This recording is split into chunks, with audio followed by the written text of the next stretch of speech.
teman-teman penonton Ruang RT, kita kembali dalam episode inspirasi yang saat ini saya sedang bersama rekan baik saya, namanya cukup susah, bisa kamu lihat nanti di sini. Dia berasal dari Tanzania, multicultural person, dan pokoknya seru banget akan ngobrol-ngobrol sama dia. Kita pengen tahu kayak apa, bisa kerja di Komite Olimpiade Internasional atau IOC. Dan juga dia ini orangnya cukup unik, pernah berhasil menaklukkan Kilimanjaro 2 kali, kemudian ikutan Ironman, menyelesaikan 3 times triathlon, dan sebenarnya backgroundnya adalah actuarial science. Hello Nzumbe, do you understand the introduction? I think I understood everything you said in Indonesian. I heard the last one, actuarial science. Yeah. Hello. Hello. How do you say hello in Indonesian? Is it selamat siang? Correct. Selamat siang. Good afternoon. Selamat siang lah. Selamat siang lah. You don't put la in everything. Okay, Nzumbe, we start. You told me you put la in everything. Actually, we do, yeah. We do. We start today, just what my introduction was before in Indonesian. An actuarial scientist who has 2 degrees in sports management. You have completed multiple marathons, Ironman races, have submitted Mount Kilimanjaro twice, currently working in the IOC, and then now on your way to become the first Tanzanian Winter Olympic athlete. You know, you're crazy, man. Ooh. Okay, Nzumbe, let's introduce yourself to the audience, who you are briefly, and then I think they want to know how come a Tanzanian now end up in Switzerland and actually now end up in Sweden. Please go ahead. Well, I think you gave a pretty good intro. I won't bore you with all that detail. I'm currently in Sweden. I'm actually in an Airbnb, so I cannot be too quiet, too loud. It's a very nice small room, as you can see. I'm here for I got here yesterday for a training camp at an indoor ski center, because I currently have this new dream to qualify Tanzania at the Winter Olympics. But myself, I'm just a normal guy from Tanzania who's had a lot of different experiences. I've lived in many different countries, as you've said, and I'm just a bit crazy. I try new things, and it's led me to this. And now let's see what this leads me to the next step. But I would say I'm just a normal guy, and very proud of my roots as well. So wherever I go and whatever I do, I'm always representing and flying the Tanzanian flag. Ooh, what motivates you actually to leave your country, Nzumbe? You know, develop a career abroad and become where you are right now? It's probably my parents, because both my parents were working in the foreign ministry for Tanzania, and I actually left because my mom got posted to South Africa. So myself and my brother, we moved with her to South Africa, where we studied high school, and then after high school, then I decided to go to Canada, and then that took me on a long journey. So it probably came from my parents, I would say. And then since I've been out, I've just been always curious and interested to learn about different cultures, different places. So right now I'm currently living and working in Switzerland, but all my family is in Tanzania. Your educational background is very interesting. You actually love to go to school, I believe. No, No, I don't. I actually don't. How do you even get an MBA again? Like after those FIFA master year, oh my god!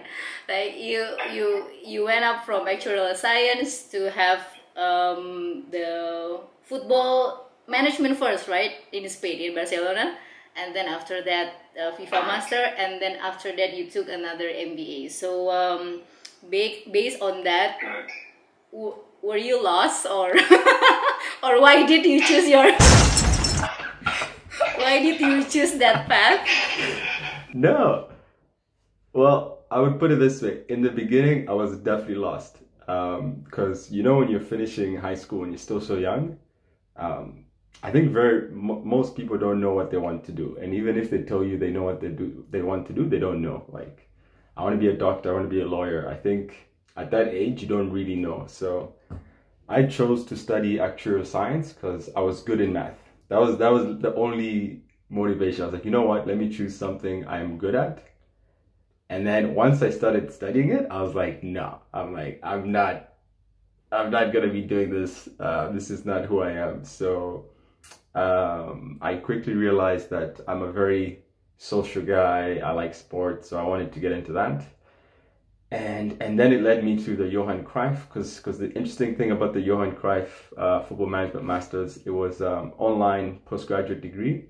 And at the time, online degrees were not yet popular. It was really at the start in 2011. So it allowed me to still work. Well, I was working actually as an analyst in an actuarial company while I was trying to shift away from the industry. So, and then once I got that and I got into the FIFA Masters, I went full into sports.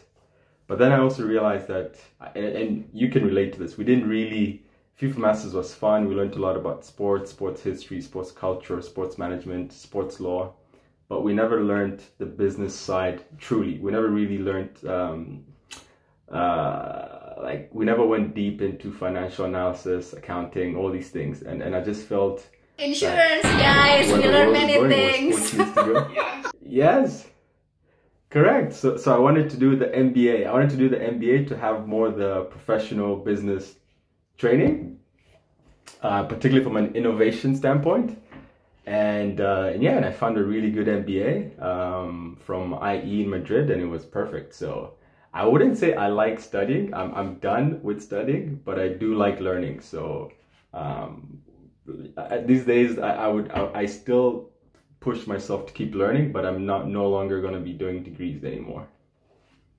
So can you tell us that actually that was your journey to start achieving for your dream, or you wasn't really planned for it, or? I would say I remember, because the thing about actuarial science is it's really hard. It has like, at the time it had like a 90% fail rate. Like, you would go into the class of 30 and 3 people would come out. So it was really tough. And in those days where I was studying till 2 a.m., 3 a.m. every night, doing all these computational and Monte Carlo analysis, I realized that this is not what I wanted to do. So my dream at the time was to get into the FIFA Masters. This was the dream. And I knew this in my 4th year of the 5-year degree. So then from that moment on, I just had to focus. Everything was to get to the FIFA Masters. So that was the dream.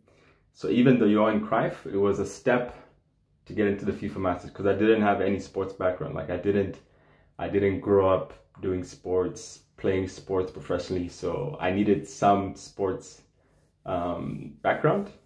And I would say once I got there, that's when I achieved that dream. And then once you've achieved one dream, you got 10 more dreams open up, you know? So then you're like, oh, what else can I do? You're like, can I do this? Can I do that? And then you have to figure out your way. But you can never escape a mathematician. You end up meeting me again.